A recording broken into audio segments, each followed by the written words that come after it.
Pour me donner l'opportunité de partager avec vous quelques éléments sur les données récentes en neuroradiologie interventionnelle, avec, comme l'a dit Sandrine, cette double casquette neuro et neuroradio. Donc ça, ce sont mes liens d'intérêt. Et alors, en neuroradiologie, comme souvent, l'évolution, elle est marquée par des évolutions technologiques. Et les évolutions technologiques qui ont marqué ces dernières années, ce sont essentiellement les stents et différents types de stents, mais vous allez voir que ce n'est pas juste uniquement une question de matériel, ça va avoir une implication en termes de physiopathologie pour la prise en charge de certaines maladies comme les anévrismes intracrâniens ou l'infarctus cérébral. Alors, les données que l'on a actuellement sur la prise en charge des anévrismes intracrâniens, les données les plus solides, c'est essentiellement les anévrismes intracrâniens rompus. Vous savez que l'hémorragie méningée, c'est une pathologie qui est lourde, qui est associée à une morbimortalité importante, avec une mortalité qui peut aller jusqu'à 45% à un mois. Au jour d'aujourd'hui, le traitement de référence, c'est le traitement endovasculaire, c'est l'embolisation, c'est une occlusion mécanique du sac anévrismal. On va monter un cathéter dans la poche anévrismale, on va dérouler des spires de platine pour occlure mécaniquement l'anévrisme. Alors, cette prise en charge, c'est depuis une étude et une seule étude, donc ça repose sur une seule étude qui date, vous voyez ici, de 2002.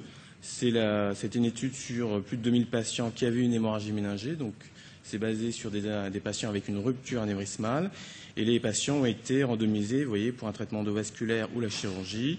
Le critère de jugement principal, c'était une échelle de handicap, et en fait, vous voyez que l'évolution favorable, elle est plus fréquente dans le bras endovasculaire par rapport à la neurochirurgie, 76% versus 70%, et puis une mortalité qui est de 8% dans le bras endovasculaire versus 10%. Donc depuis cette étude-là, il y a eu une grosse modification des pratiques avec des patients à travers le monde qui sont de plus en plus traités par voie endovasculaire.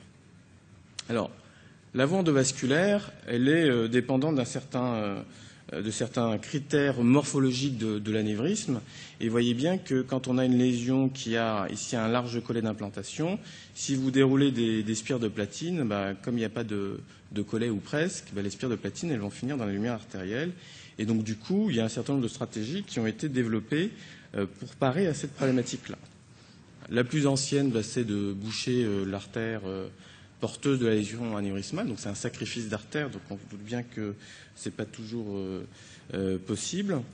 Et puis, alors, il y a le coiling, donc le déroulement de ces spires de platine, avec un certain nombre d'artifices techniques que je vais vous présenter d'ici quelques instants. Soit on va gonfler un petit ballonnet, ou soit on va mettre des endoprothèses, des stents, pour faire tenir les cols. Je vous montre ça tout de suite.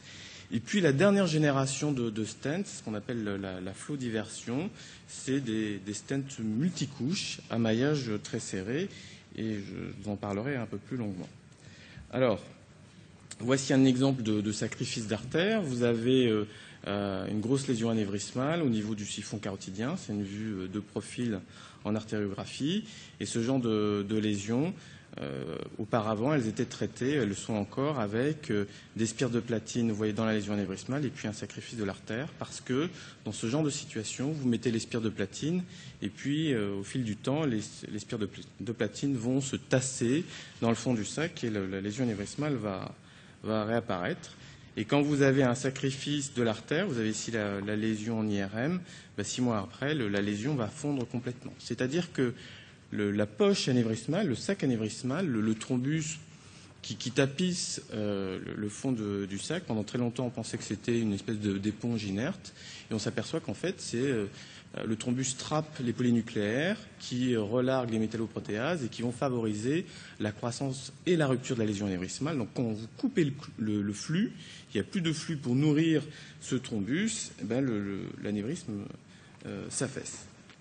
Alors, autre technique où là on va respecter l'artère. Vous avez ici donc le cathéter, les spires qui sont déroulées, et comme le sac ou la base d'implantation elle est large, on va gonfler un ballonnet transitoirement pour permettre aux spires de platine de s'agencer. Donc ça c'est ce qu'on appelle la technique de remodeling qui est utilisée maintenant vraiment en pratique courante. Après, l'autre possibilité, c'est de mettre en place un stent. Donc vous mettez le microcathéter dans la lésion anévrismale, et puis après vous mettez le stent qui est une sorte de plateforme à la fois pour maintenir les spires de platine Et puis, cette plateforme, elle sert également de support aux cellules qui vont venir tapisser les mailles du stent. Et vous savez qu'en cardiologie, il y a la problématique de la rosténose, qui est une cicatrisation par hyperplasie intimale de la paroi artérielle. On se sert un petit peu de cette cicatrisation de la paroi de l'artère pour venir guérir l'anévrisme. Et puis, la dernière génération, voilà, ce sont ces nouveaux stents dits flow diverteurs. Vous avez ici un exemple avec des stents qui sont extrêmement mobiles. La particularité, c'est qu'ils ont un maillage 3 fois plus dense et ils vont rediriger le flux sanguin. Et on pense que cette redirection du flux va favoriser la thrombose du sac et du coup l'occlusion et la guérison de l'anévrisme. Et comme toujours, bon, à partir du moment où vous mettez une endoprothèse, il faut une double antiagression plaquettaire. Donc voilà le principe, si vous voulez, c'est que vous avez une lésion anévrismale ici au niveau du siphon carotidien. Vous voyez que c'est un large collet. Si on déroule uniquement des spires de platine, elles vont tomber. Et avec ce type de système, vous mettez le stent et plus besoin de mettre de coil. Donc ça, c'est un gros avantage théorique, c'est que maintenant, je ne remplis plus physiquement la poche de l'anévrisme avec du matériel. La poche va involuer d'elle-même à partir du moment où il va y avoir la thrombose. Donc il y a un côté marketing où on vous dit vous mettez plus de coil, c'est beaucoup plus simple techniquement. Mais en termes de prix, évidemment, les boîtes disent on économise des coils, mais alors du coup, le stent est beaucoup plus cher. Évidemment, il faut rattraper les coûts. L'autre intérêt de ce type de système, vous avez ici une coupe histologique en noir, vous avez les barreaux du stent, c'est que vous pouvez déployer ces stents devant des artères perforantes et ces artères restent perméables, donc a priori, ce n'est pas un problème de recouvrir les artères. Donc les indications, vous l'avez compris, ce sont plutôt des anévrismes qui sont à collet large, géants, et qui sont en général difficiles à traiter par les techniques habituelles de coiling ou remodelage simple. Alors voici quelques exemples. Donc vous avez une lésion anévrismale ici, et on devine à peine des marqueurs du stent. Le stent est déployé. Croyez-moi, il y a du matériel qui a été déployé. Et vous voyez que là, aucun coil n'a été mis. Et ça, c'est l'effet recherché, c'est la cicatrisation du thrombus et de l'anévrisme. Alors, évidemment, comme toujours, c'est très séduisant. Il n'y a encore pas beaucoup de retours et on commence à avoir des retours un peu plus négatifs. Là, je vous montre deux exemples qui me sont gentiment prêtés par des collègues de Zurich. Vous avez ici en angiographie une lésion anévrismale du tronc basilaire. Vous voyez que c'est une sorte de ballon de rugby, donc on ne peut pas traiter sélectivement cette lésion anévrismale à part sacrifier l'artère. Vous avez ici cette espèce de double spirale en fait, qui correspond à la partie radio-opaque du stent. Donc on devine ici, le stent est déployé. Et après déploiement, on voit qu'il n'y a pas de coil qui est mis dans la poche anévrismale. Mais par contre, vous voyez qu'après le déploiement, il y a une disparition du sac anévrismal, donc on peut conclure à une guérison. Alors le problème chez ce patient, c'est que 3 jours après, il a fait un accident ischémique transitoire. Il est sorti 2 semaines plus tard et 3 semaines après, il est décédé d'une rupture. Et en fait, donc là, c'est un cas d'anatomopathologie où vous voyez la lésion anévrismale, la rupture ici du sac. Et ce qui est très intéressant, c'est que c'est l'architecture du thrombus. On voit finalement qu'on a une thrombose qui n'est pas homogène. Et donc on a une sorte de strate thrombotique avec des phénomènes de cicatrisation du thrombus qui se font ici en blanc et qui, là en marron, ne se font pas et qui favorisent, en tout cas ce sont les hypothèses qui sont générées actuellement, une fibrinolyse et surtout une lyse protéolytique de la paroi artérielle.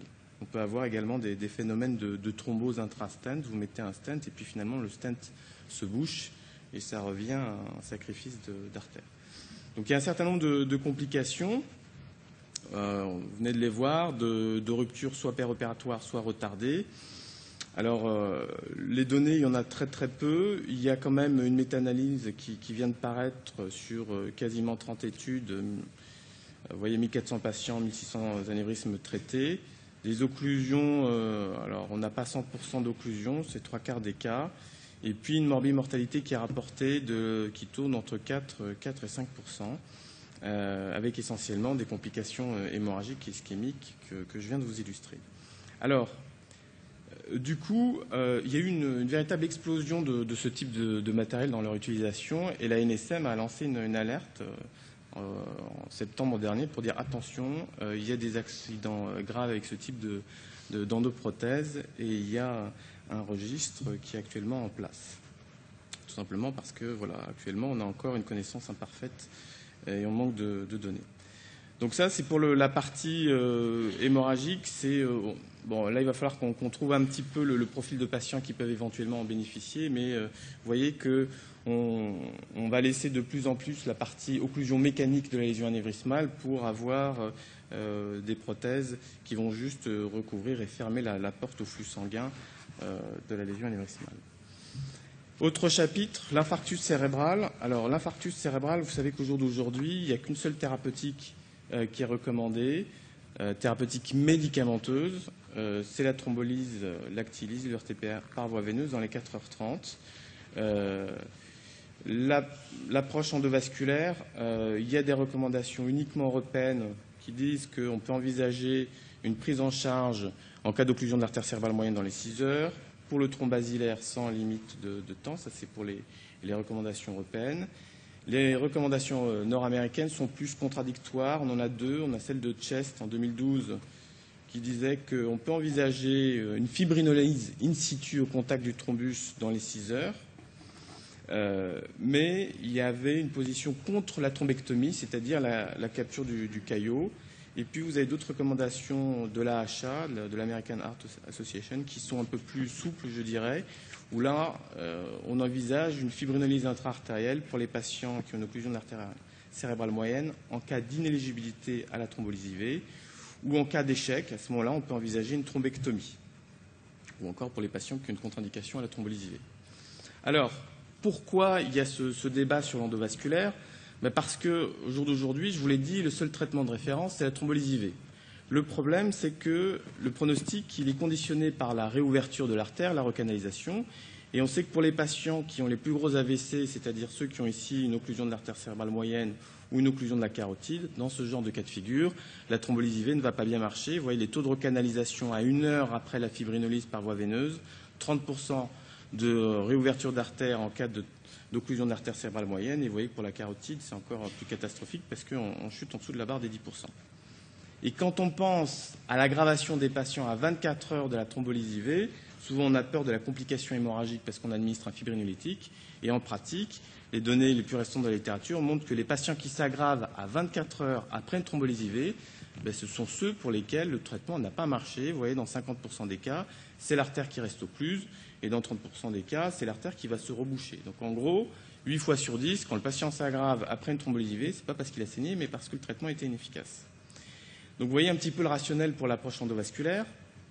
Alors, ce qui est intéressant aussi, et ce que les collègues cardiologues connaissent bien avec le perconditionnement, c'est le lien entre le pronostic et la recanalisation. Là, ce sont une population de patients qui sont monitorés par Doppler transcrânien après une fibrinolyse par voie intraveineuse. Et vous voyez que les patients qui obtiennent une recanalisation stable ont une évolution favorable. Vous avez la guérison dans 50% des cas, là, ici en bleu. Une mortalité, ici en noir, dans 10% des cas. Quand on n'a pas de recanalisation, on a finalement un effet miroir, ou l'inverse, avec 50% de mortalité et 10% d'évolution favorable. Et vous voyez, ce qui est intéressant ici, c'est quand on obtient une recanalisation transitoire, finalement, le résultat final, c'est une occlusion de l'artère. On devrait s'attendre à avoir la même évolution que l'absence de recanalisation. Et puis finalement, non. On a une situation intermédiaire. Donc ça montre que le fait de donner une bouffée d'oxygène, même transitoire, au cerveau, finalement, il doit y avoir des phénomènes de perconditionnement. Alors la thrombectomie, il y a énormément de dispositifs. C'est une sorte de bazar avec des lassos, des paniers, des tire-bouchons. On peut fragmenter avec des ultrasons, avec du sérum physiologique sous pression.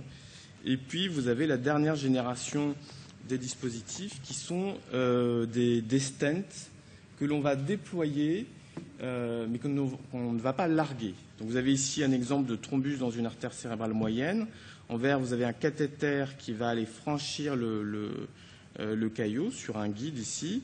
Après, on va retirer le guide et on va charger le cathéter, mettre en place le fameux stent, le dispositif de capture, et le stent va être largué en aval du thrombus, donc c'est pour ça qu'on franchit le thrombus, pour finalement le recouvrir complètement et plaquer le thrombus contre la paroi de l'artère. Tout ça se fait sous flux bloqué ou aspiration. On va rester comme ça pendant 5-10 minutes, donc on rétablit une perfusion pendant 5 à 10 minutes, une bouffée d'oxygène pour le cerveau, et puis après on réintègre partiellement le fameux stent qui est déployé mais pas largué, et au retrait, vous pouvez obtenir donc le thrombus qui est imprégné dans les mailles du stent. Voici un exemple d'une patiente de 78 ans avec un infarctus sur une occlusion de la terminaison de la carotide que vous voyez ici sur cette image d'angiographie de face, de profil. Cette patiente, elle est thrombolysée par voie veineuse, c'est le traitement de référence, mais vous l'avez vu sur les données de la littérature, ça marche dans moins de 10% des cas. Donc cette patiente est en échec. On va aller avec le microcathéter repérer la longueur du thrombus parce qu'il faut pouvoir le recouvrir complètement avec le dispositif. Ce que vous voyez uniquement ici, ce sont les griffes distales du fameux stent. Quand on réinjecte l'artère, vous avez le thrombus qui est plaqué contre la paroi de l'artère et finalement un rétablissement du flux qui n'est pas de qualité optimale, mais qui existe quand même. Voilà le résultat qu'on peut obtenir quand ça marche, avec pour cette patiente une évolution qui était favorable à 3 mois. Alors, je vous ai dit la localisation c'est primordial pour le pronostic, mais ça ne fait pas tout. Vous avez ici en vert des taux de recanalisation en fonction de différents dispositifs ou différentes approches. La fibrinolyse in situ avec un cathéter dans le caillot, un système en tire-bouchon, des systèmes de fragmentation et les fameux stents de dernière génération. Donc vous avez en vert les taux de localisation, en bleu l'évolution clinique à 3 mois et en rose pâle le taux de complications hémorragiques. Et je vous demande juste de regarder les 2 derniers cas. Ici, ce système-là qui est un système de fragmentation et ce système qui est le fameux stent. Vous voyez qu'à taux de localisation équivalent, on a des évolutions cliniques qui sont différentes. Alors, est-ce que c'est lié au fait qu'avec ce type de dispositif, on ne rétablit pas de flux pendant qu'on travaille dans le thrombus, ou est-ce que c'est lié finalement à des systèmes des phénomènes plutôt de fragmentation et d'embolisation en distalité du thrombus? On ne sait pas, mais c'est pour vous dire qu'en fonction du dispositif, on a des résultats qui sont différents. Et récemment, en 2012, il y a eu pour la première fois, un peu comme pour les médicaments, une évaluation head-to-head, donc dispositif versus un autre dispositif, donc la fameuse dernière génération avec les stents versus le tire-bouchon. Alors la population de patients étudiés, ce n'était pas le tout venant, c'était des patients qui étaient soit en échec pour la thrombolyse IV ou qui avaient des contre-indications. Et ce que vous pouvez voir, c'est que dans le critère de jugement principal qui était la localisation sans hémorragie, il y avait 60% dans le bras solitaire, donc les fameux stents, versus 24% pour le tire-bouchon. Et vous avez ici une échelle de handicap qui va de la guérison complète jusqu'à la mortalité. Et vous voyez qu'en bleu foncé, vous avez la mortalité qui était de 40% pour le système de tire-bouchon versus 20%. Tout ça pour vous dire que tous les systèmes ne sont pas égaux entre eux et que les derniers systèmes ont a priori, en tout cas sur ces données, un impact sur le handicap et la mortalité. Et tout ça m'amène à vous parler d'une étude dont vous avez probablement entendu parler l'année dernière, qui était l'étude IMS3. Il y en a eu 3, mais c'est la plus importante, qui pour la première fois a évalué une approche endovasculaire par rapport au traitement de référence, donc le traitement de référence, la thrombolyse IV, l'approche endovasculaire chez des patients qui avaient déjà une thrombolyse IV qui avait été initiée. Vous voyez que dans le bras endovasculaire, finalement, à l'image des pratiques qu'il y avait à l'époque de cet essai, finalement, il y avait différents systèmes qui étaient utilisés. Et les systèmes de dernière génération, ces fameux stents qui permettent de rétablir un flux, n'avaient été utilisés que chez 5 patients sur plusieurs centaines. Ça, c'est le résultat principal de l'essai. Pas de différence entre l'approche endovasculaire et le traitement de référence. Cet essai a été arrêté pour futilité après l'inclusion de 600 patients. Il y avait une analyse intermédiaire qui était prévue. Et lors de cette analyse intermédiaire, ils se sont aperçus que s'ils allaient jusqu'au bout de l'essai, aucune différence aurait été montrée dans les 2 bras. Donc pas de bénéfice à l'approche endovasculaire, mais vous voyez que parmi les dispositifs utilisés, ce n'étaient pas les dispositifs les plus performants. 2 éléments que je vous demande de regarder. Premier élément. La dernière minute, là. Okay. Ouais, je me dépêche. Le temps pour réouvrir l'artère, c'était plus de 5 heures, c'était proche de 5h30. Pas de problématique sur le plan de la tolérance, qui était plutôt une bonne nouvelle parce que finalement, dans le bras thrombolyse IV, ce groupe de patients était comparé à un groupe où on allait réaliser des manœuvres en intracrânien chez des patients qui recevaient un traitement fibrinolytique, mais vous voyez qu'en termes de mortalité et de complications hémorragiques, il n'y avait pas de différence. Ce que l'on sait, c'est que le temps, comme toujours, joue énormément. Vous avez ici une probabilité d'évolution favorable au cours du temps, et je vous demande juste de revenir sur le délai qu'il y avait eu en moyenne dans l'étude que je viens de vous citer, qui était de 5h30, et vous voyez que au bout de 5h30, la probabilité d'évolution favorable est de 50%, mais la mortalité, elle tourne autour de 20%. Et donc, dans l'étude IMS3, ils ont fait leurs calculs et en fait, pour montrer une différence, il aurait fallu que les patients aient une ouverture de l'artère 1 heure plus tôt. Donc, en pratique, on sait que si on ouvre l'artère dans les 3 heures, on est bon, mais au-delà de 4h30, on ne sait plus très bien ce que l'on fait. Voilà, je termine. Donc en pratique, vous avez vu que ces dispositifs sont en train de changer les pratiques et ont changé les pratiques. Ces dispositifs, même s'ils sont utilisés au quotidien, restent toujours en évaluation. Ça correspond à une évolution technologique qui change un petit peu les concepts en termes de physiopathologie, à la fois sur les lésions anévrismales et sur la revascularisation. Et que, en tout cas pour l'ischémie cérébrale, ce qui reste à déterminer maintenant, c'est la population cible. Très clairement, ce ne sera pas une approche endovasculaire pour tout le monde, mais probablement pour des patients sélectionnés avec les plus gros infarctus. Voilà, je vous remercie pour votre attention. Merci Nicolas.